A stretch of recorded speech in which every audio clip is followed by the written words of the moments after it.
Have you ever noticed those people who are always complaining about work, who say they hate waking up early, who dream about the day they won't have to do anything ever again, yet at the same time, they want everything? The newest car, luxury vacations, recognition, status, and a bank account full of money. Well, there's a hidden psychology behind this behavior, and what I'm about to reveal here can completely change the way you see these people, and maybe even the way you see yourself. Stay until the end, because the final insight is so powerful, it can transform your understanding of success, happiness, and personal fulfillment. Before we go any further, make sure to subscribe to the channel and turn on notifications. We're about to dive deep into truths that very few people have the courage to talk about. This content might make you uncomfortable. It might hit close to home, but I promise you, every minute will be eye-opening. Let's start with the obvious truth that no one wants to admit. We live in a society that glorifies results but demonizes the process. Everyone wants to be rich, but no one wants to work hard. Everyone wants to be fit, but no one wants to sweat at the gym. Everyone wants recognition, but no one wants the sleepless nights, the mistakes, the failures, and the setbacks. And do you know why? Because we've been conditioned to believe that we deserve everything simply for existing. Modern behavioral psychology, especially the work of psychologist Albert Bandura on self-efficacy, shows that people develop beliefs about their abilities based on past experiences. But here's the problem. Many people who hate working never develop the tolerance for frustration that's required to achieve anything meaningful. They want shortcuts, magic formulas, and secrets of the wealthy. And when they realize there is no secret, only consistent effort, discipline, and sacrifice, they quit and blame the world for their mediocrity. But don't get me wrong, I'm not here to judge anyone. I'm here to reveal what's really happening inside their minds. Because understanding this mechanism is the first step to making sure you don't fall into the same trap. Think about it. From childhood, many of us grew up in environments where everything came easily. Parents solved our problems. Food was always on the table. A roof over our heads was guaranteed. There was no real struggle. And then adulthood hits. Suddenly, the real world doesn't work that way. Reality knocks on the door, and many people simply don't know how to deal with it. Psychologist Martin Seligman, the father of positive psychology, conducted famous experiments on what he called learned helplessness. He discovered that when individuals are repeatedly exposed to situations where they feel they have no control over outcomes, they eventually stop trying altogether, even when real opportunities for change appear. That explains why so many people stay stuck in jobs they hate, toxic relationships, and mediocre lives. They learn that trying feels pointless. But here's the truth no one talks about. Learned helplessness is not permanent. It's an unconscious choice we reinforce every single day.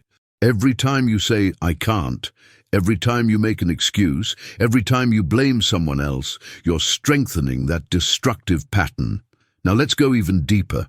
Why do these people specifically hate working? The answer lies in what neuroscientists call the brain's reward system. Our brains are wired to seek pleasure and avoid pain. The problem is that work, especially in the beginning, is pure discomfort. It's effort, exhaustion, and frustration. The reward comes later, sometimes much later. But we live in an age of instant gratification. We want everything now. One click and food arrives at your door. One swipe and you meet someone new. One like and you get validation. This constant dependency on immediate rewards has weakened our ability to delay gratification, a skill that psychologist Walter Mischel showed to be one of the strongest predictors of success through his famous marshmallow experiment. Children who could wait before eating the treat went on to be more successful decades later. Why? Because they developed self-control. And that's exactly what people who hate working but want everything lack: self-control. They are slaves to their impulses. Want to buy something? They put it on a credit card. Want to eat? They order delivery. Want to feel good? They chase empty pleasures that last only a few minutes. But stay with me, because there's more. There's an even deeper layer to this hidden psychology, something that took psychologists decades to fully understand. This deep psychological mechanism has a name: cognitive dissonance. Psychologist Leon Festinger revolutionized social psychology when he discovered that we, as human beings, cannot tolerate internal contradictions. When our actions don't align with our beliefs, the brain enters a state of conflict, and to resolve that conflict, we do something surprising. We change our beliefs instead of changing our behavior. Let me explain this in a way that will hit close to home. Imagine someone who wants to be rich but hates working. That person is living a massive contradiction, right? To become wealthy, they would need to work hard, invest time, build skills, and persist when things get difficult. But they hate doing all of that. So what does the brain do? Instead of changing the behavior and starting to work, it changes the belief. They start believing that rich people are corrupt, that the system is rigged, that only people born into privilege ever succeed, that working hard is for suckers. Do you see what just happened? They created a narrative that justifies their laziness. They turned their weakness into a virtue. And the worst part? They genuinely believe it. This isn't an act. It's a psychological defense mechanism so powerful that they don't even realize it's happening. Now look at the people around you. How many do you know who live inside this illusion? People who trash anyone who succeeds, who invent conspiracy theories about how the world works, who blame the government, their boss, their parents, society, but never themselves. This isn't a coincidence. This is cognitive dissonance in action. And here's what's truly disturbing. This pattern is contagious. When you surround yourself with people like this, you start absorbing their beliefs. You start normalizing mediocrity. You start believing that winning really is impossible, that the game truly is stacked against you. And without even realizing it, you become just another person who hates working but wants everything. If you're still watching and you're feeling uncomfortable, maybe even angry, good. That discomfort means something inside you is being challenged. It means there's still a part of you that wants out of this trap. Leave a like on this video if you're genuinely committed to facing these uncomfortable truths. It tells me you're not here for comfort. You're here for real transformation. Now let's move to another crucial aspect of this hidden psychology: identity. Psychologist Erik Erikson devoted his life to studying how identity is formed, and he discovered something fundamental. We become what we repeatedly do. If you repeatedly avoid work, you become lazy. If you repeatedly look for shortcuts, you become a cheater. If you repeatedly blame others, you become a victim. And here's the problem. The victim identity is incredibly seductive. Why? Because it removes all responsibility from your shoulders. If you're a victim, nothing is your fault. You can fail without feeling shame. You can quit without feeling regret. You can live a mediocre life without feeling like you wasted your potential. Because, after all, you're a victim of circumstance, right? But here's a truth very few people are willing to admit. The victim mindset is the most comfortable prison that exists. You're trapped, but at least you don't have to try. You're limited, but at least you have excuses. You're stagnant, but at least you have someone to blame. And people who hate working but want everything live inside this prison. They want the rewards of success without paying the price. They want admiration without sacrifice. They want the outcome without the effort. And when reality inevitably disappoints them, they sink even deeper into the victim narrative. But there's something you need to understand, and this can change everything. This mindset didn't appear out of nowhere. It was cultivated, fed, reinforced through years of conditioning, and if it was built, it can be dismantled. Neuroscientist Donald Hebb coined a foundational principle: Neurons that fire together, wire together. Every thought, every action, every choice you make is literally shaping your brain. If you spend years thinking like a victim, your brain builds neural highways that make that thinking automatic. But here's the good news. Neuroplasticity, the brain's ability to rewire itself, means you can build new highways. You can reprogram your mind. You can change your identity. You can break the cycle. But it requires something most people aren't willing to give: conscious, repeated, uncomfortable effort. And that's exactly why so few people succeed, because real transformation hurts. It demands that you abandon the comfortable identity of victim and step into the uncomfortable identity of the protagonist of your own life. Now let's go even deeper, into a place few people have the courage to look: the fear of success. Yes, you heard that right. Many people who say they hate working aren't afraid of failure. They're afraid of success. And at first that sounds absurd. But once you understand the psychological mechanisms behind it, everything starts to make sense. Psychologist Martina Horner conducted groundbreaking studies on what she called the fear of success, especially common among people who grew up in environments where success was viewed with suspicion or envy. These individuals learned, consciously or unconsciously, that being successful comes with negative consequences. Friends may drift away out of jealousy. Family members may start asking for money. Strangers may judge them. Responsibility increases. Expectations rise. And for someone who never developed the emotional structure to handle all of that, success becomes a threat rather than a goal. So what happens? They sabotage themselves. They procrastinate. They make excuses. They start projects but never finish them.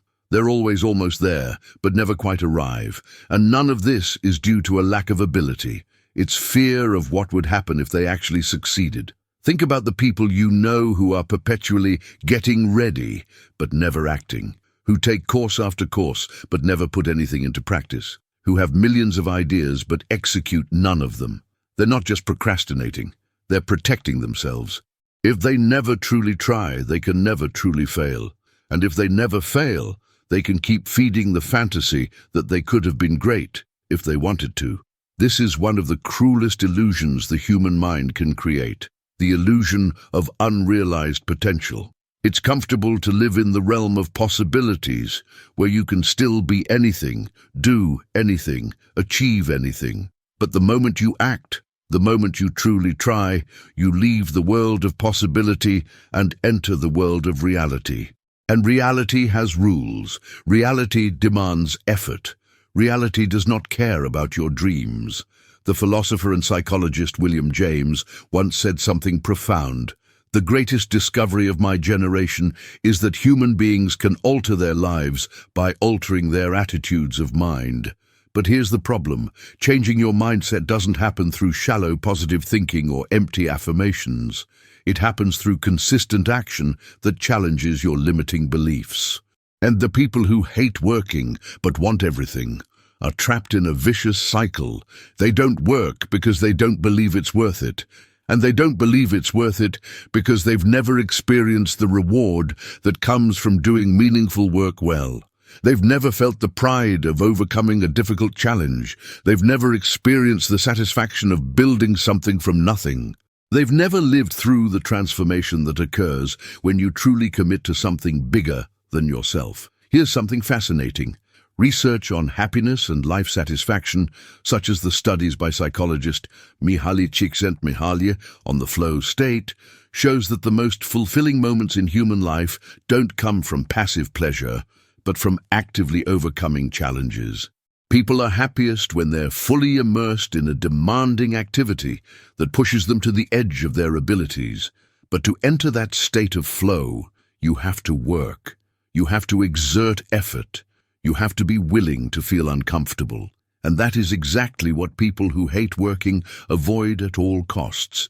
They choose the comfort of mediocrity over the discomfort of growth, and then wonder why their lives feel so empty, so meaningless, so devoid of purpose. Here's another uncomfortable truth. Purpose is not something you find. It's something you build through meaningful work. You don't wake up one day and discover your purpose falling from the sky. You discover it by doing, trying, failing, learning, and persisting. Purpose emerges from the process, not the outcome. But people who want everything without working are waiting for the perfect purpose before they begin. They're waiting for ideal motivation before they act. They're waiting for the right conditions before taking the first step. And while they wait, life passes, opportunities pass, time passes, and they remain frozen, watching other people build the lives they once dreamed of. And there's more. There's a psychological phenomenon called the self-fulfilling prophecy. When you believe you won't succeed, you behave in ways that ensure you won't. You don't try hard enough. You quit too early. You interpret every obstacle as proof that you were right all along, and then you say, "See, I knew it wouldn't work." But the truth is, it didn't work because you made sure it wouldn't. Sociologist Robert Merton studied this phenomenon extensively and showed how our expectations shape our reality. If you expect to fail, you will fail. If you expect the world to be unfair to you, you'll interpret every event through that lens. If you expect work not to be worth it, you'll find evidence of that belief everywhere you look. But what if you reversed that? What if you started expecting your effort to pay off? What if you began looking for evidence that work creates rewards? What if you changed your self-fulfilling prophecy from negative to positive? I know what you're thinking. This sounds too simple, maybe even naive. But simple does not mean easy. The truth is that changing this self-fulfilling prophecy is one of the hardest things you will ever do, because it requires you to challenge years, sometimes decades, of mental conditioning. It demands that you question the stories you tell yourself about who you are and what you're capable of. And most people simply aren't willing to do that. It's much easier to keep blaming circumstances, the system, or other people. But let's talk about another crucial aspect of this hidden psychology: social comparison. Psychologist Leon Festinger, the same man who discovered cognitive dissonance, also developed social comparison theory. He found that we constantly compare ourselves to others to evaluate our own abilities and achievements. And in the age of social media, that comparison has become toxic and destructive. People who hate working but want everything spend hours scrolling through social media, watching other people's seemingly perfect lives. They see luxury cars, exotic vacations, flawless bodies, ideal relationships. And what happens? They feel inadequate. They feel like failures. They feel left behind. But here's the problem. They're not comparing their reality to other people's reality. They're comparing their reality to a carefully constructed illusion. No one posts about sleepless nights. No one posts about failures. No one posts about doubts, fears, and insecurities. Everyone is selling an edited, filtered, upgraded version of their life. And when you buy into that illusion, when you believe that everyone else is living a perfect life except you, something devastating happens. You quit before you even start. Why? Because if everyone is already so far ahead, if the gap feels that large, what's the point of trying? You'll never catch up anyway. So you go back to the couch, open a food delivery app, order takeout, binge a few more hours of TV, and continue spiraling downward into mediocrity and self-pity. But let me tell you something social media will never tell you. Most of the people flaunting success are drowning in debt. Most of them are living a lie. Most of them feel just as empty inside as you do, but they've learned how to hide it better. And the ones who truly have real success, they paid a price you never see. They worked while you were sleeping. They persisted when you quit. They sacrificed when you chose comfort. Psychologist Abraham Maslow created the famous hierarchy of needs, showing that human needs range from basic survival, food and shelter, all the way up to self-actualization. But here's what Maslow discovered that few people truly understand. You can't skip levels. You can't pursue self-actualization if your basic needs aren't met. And work is how those needs get met. But people who hate working want to jump straight to the top of the pyramid.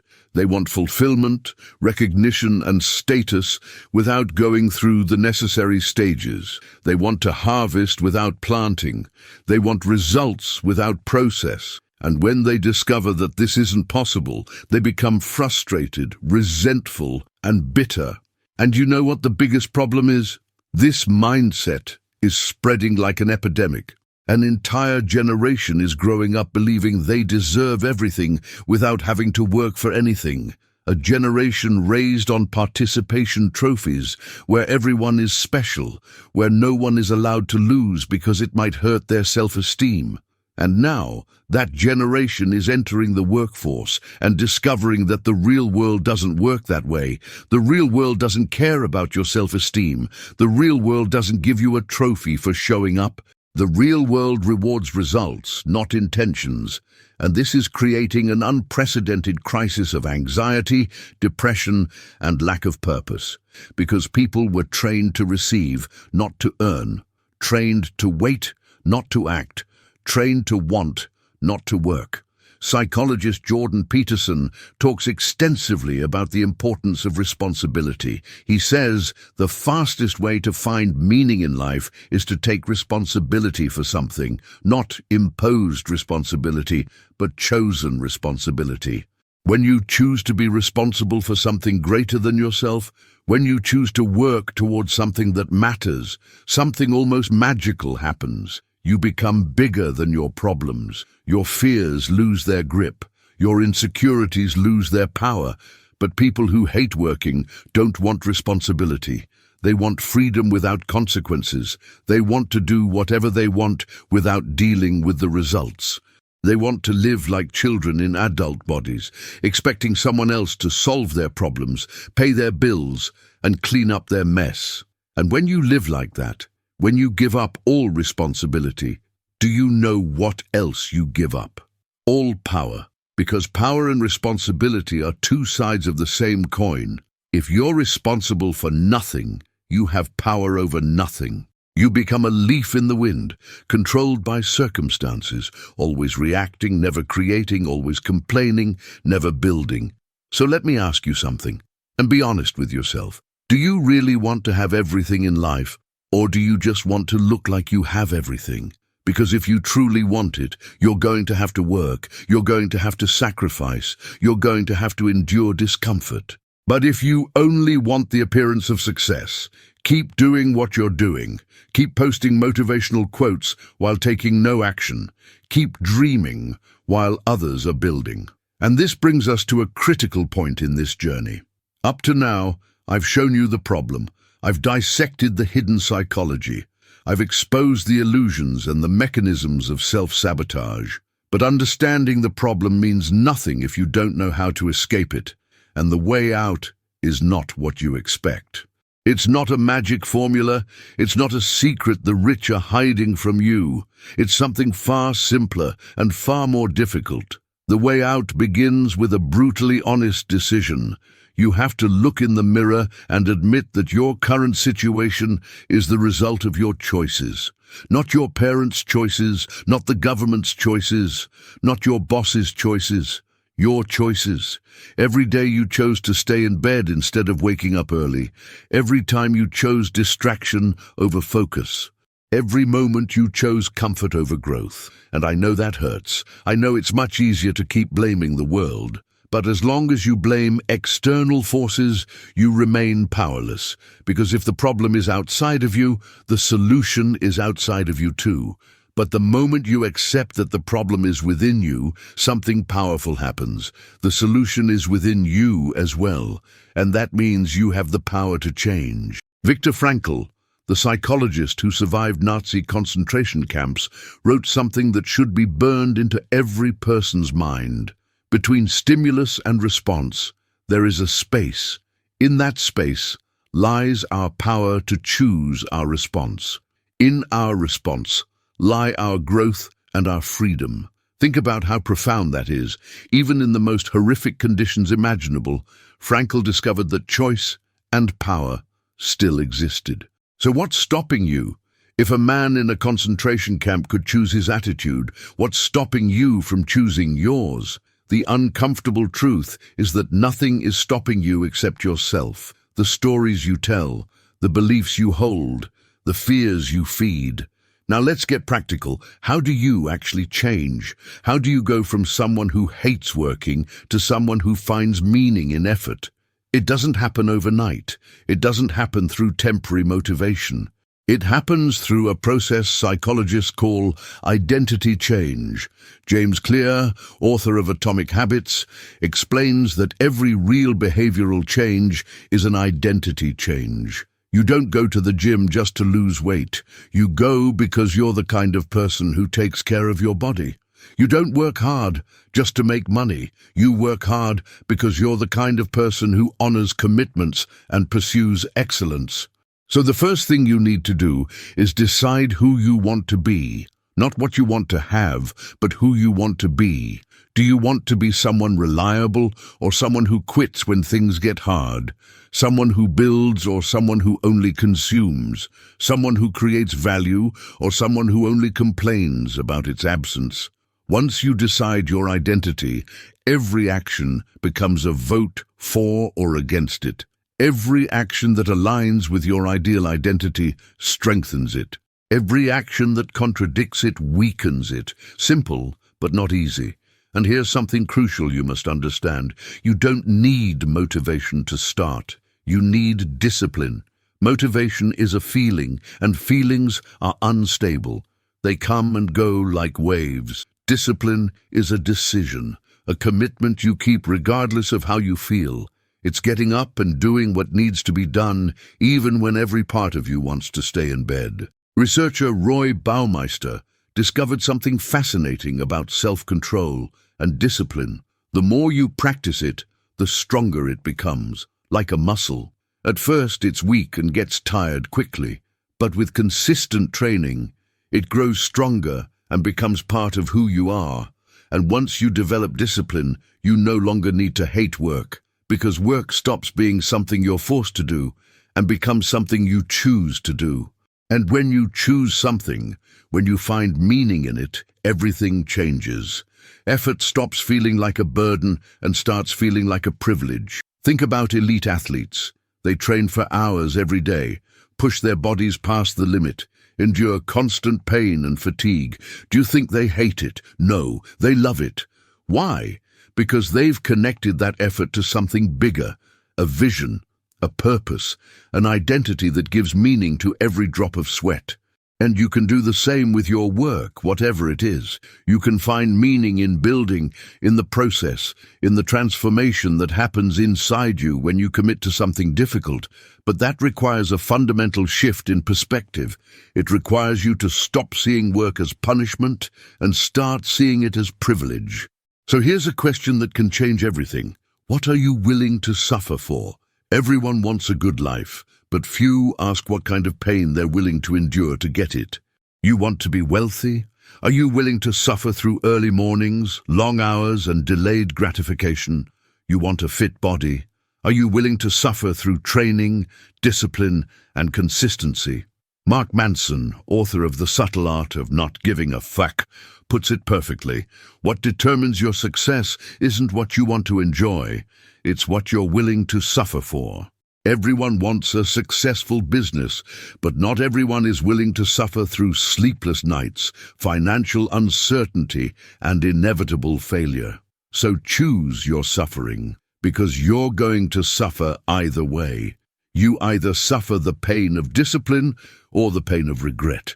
And now we arrive at the final revelation, the one I promised at the beginning, the one that has the power to completely transform your life if you truly absorb it. Pay close attention, because this goes against everything modern society has taught you. The most powerful truth about people who say they hate working but want everything is this: they don't actually hate work. They hate themselves.